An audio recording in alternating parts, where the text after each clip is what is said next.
Target ran this massive Pride Month campaign. Everybody knew it was toxic to do because I believe this happened after Bud Light. And yeah, Bud Light was before this because that was April, I think, and then June was Pride Month. And they did not disclose to shareholders, hey, you know that thing that's costing billions of dollars over here? We're going to do it too.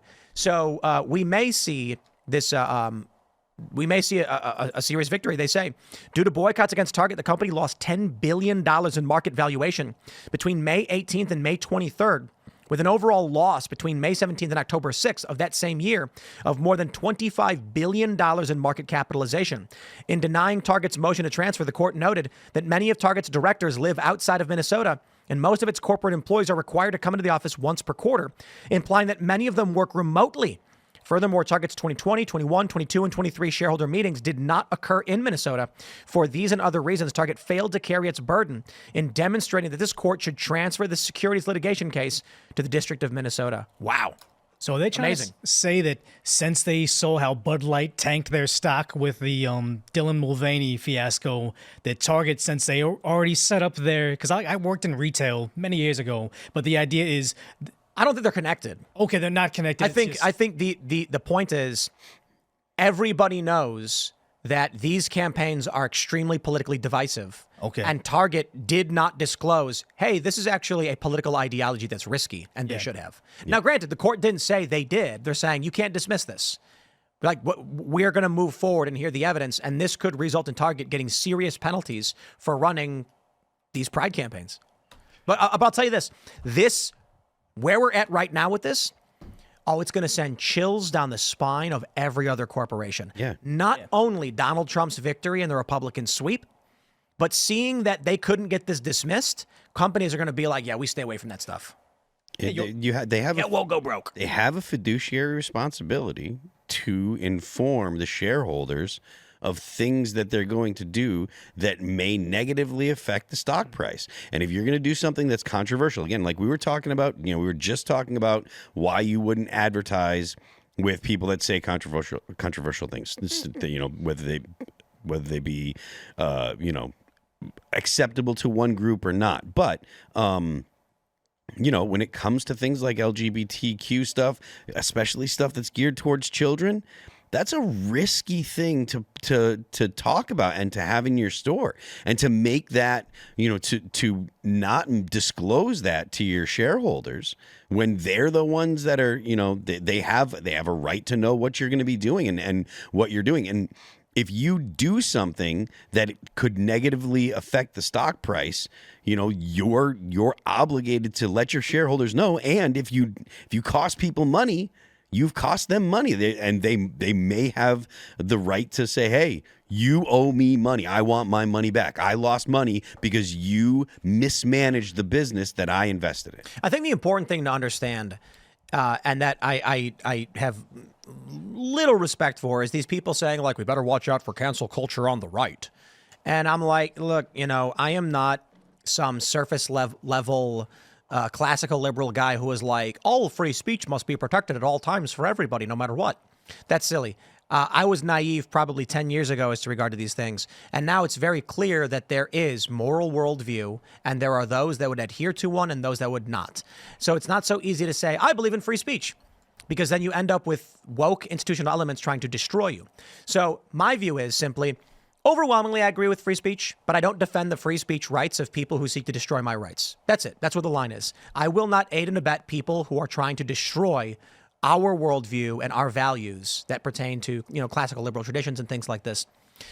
What I see with a lot of other people is they're like, we have to defend all of our enemies and let them do these things. And I bring this up in this context because the idea is, we can't cancel these companies and boycott them for doing these things. I'm like, no, yeah, we absolutely can. Absolutely. These employees, these corporate employees, these are the ones who are running the censorship campaigns. These are the people who are getting your products banned. These are the people who are making sure that your books don't appear on Amazon. So when we say, no, enough of this crackpot ideology that's shutting everybody down, I will not defend you. In fact, I will be happy to see your company fail. And then we can, once we've stabilized and we're all in agreement that these people will not be in control of what we can see, think, hear, or purchase, then we can say, okay, fine, have your section in the back of the store or whatever. And, if people don't want to buy from you, they won't buy from you. But I'm not going to tolerate institutionalized authoritarian ideology. That's my view. So if Target is going to play these games with these ideologies, I say, sucks to be you. I'm not going to defend a single ounce of your speech or anything like that. Yeah, it kind of seems like they're done because they've shifted back to like Christmas, not holiday season, Christmas stuff again. And you're seeing it with, what is it? Apple just did a very unwoke, just family, not necessarily family friendly, but like family first with not all the DEI woke nonsense interjected in it. So it seems like these, you say you couldn't like attack a company because they're a faceless machine, but it's oftentimes like the CEO and the board, how taken over are they by the woke mob. So it seems like these corporations and companies are starting to turn back to what the regular person wants to see, which is just, I want to know Jaguar is going to be the coolest car. Don't tell me about all the inclusivity. I'm with Jaguar on that one. They were right. What were they right about? Did you see their new Jaguars? pink car? Who's Jaguar's target market? I thought it would be just a regular person that all of a sudden, like, I saw the cool vehicle when I was a kid. Jags are expensive. Yeah, but when I become wealthy, then all of a sudden I'll want to get that car. Like, I've kind of... So wait, is it... So for the people... No. It's rich people, right? Yeah. So these cars are going to cost $100,000? Yeah. What kind of person's got $100,000 to spend on a car? Capitalist? City dweller, right? Oh, yeah. So Jaguar said, who buys Jags? It's upper class individuals who tend to live in cities. And what are their political affiliations? They're liberal, they're woke. I said, okay, that's who we're targeting then. Democrats tend to be higher income individuals with crackpot ideologies, and they realized they're not going to get the cool city slicker guy anymore with the old classic Jag. They need to target the urban dwelling upscale individual. I guarantee they had a marketing meeting where the guy said, here's your current 35-year-old millionaire in New York City who's going to buy a Jag. And it's some hipster guy with black glasses and a beard and a flannel, and he's got a pride flag pin. And they were like, that's it. He works for BuzzFeed. He writes listicles and he makes $1 million bucks. Or not BuzzFeed, but he works, he runs a blog. That's the guy who's going to buy a luxury car. That's cool. And here's the best part. They've abandoned Tesla. Here's our target market. So I think the cars are ugly and nasty and I never buy one. But I think their view is, we know the Democratic Party has become the party of the wealthy. And we know it's higher income people that tend to vote Democrat. And then you look at regular working class people, they're not going to buy Jags. And so they're like, screw it, go woke. That's our target. And they're not a broad market company anyway. Jaguar, these are luxury cars. They're not like Coca-Cola in a grocery store or Bud Light. They're specifically targeting one group of ultra wealthy people. And they probably said, a disproportionate amount of people who live in cities and have money that are woke. So let's roll with it. Is Jaguar owned by a company kind of like Lexus and Toyota, or are they their own thing? No, it's owned. I'll pull it up. Tata Motors, is that who owns it? Yeah, I think it is. Yeah. I'd be curious if they have a smaller, like more economy line underneath their umbrella, and are they just doing regular stuff at the same time they're having Jaguar? And that's why they're doing EVs. Yep. It's an Indian company. These people ditch Tesla, and they want the EV, go green, woke, well off, uppity liberal. They own the Land Rover, Jaguars and Land Rovers, and they merge them into Jaguar Land Rover Limited. Yep. Tata owns it. It's an Indian company. Oh, wait, Jaguar's the one that's doing the Waymos right now, right? Waymos? Waymos, that's like the autonomous car in San Francisco. Yeah. So it's like, that makes sense then. They're targeting that. They're only going to target they're so in their bubble. They can't see beyond Bud Light because they know that they're not trying to sell to like beer drinking, college football watching people. They sat down and they said, look, that's $55,000 a year plumber. He ain't buying a Jag. Who is? And they're like, well, you've got this software developer who lives in New York. They are non-binary, and they've got disposable income. They could buy one. And they're like, okay, what do they want?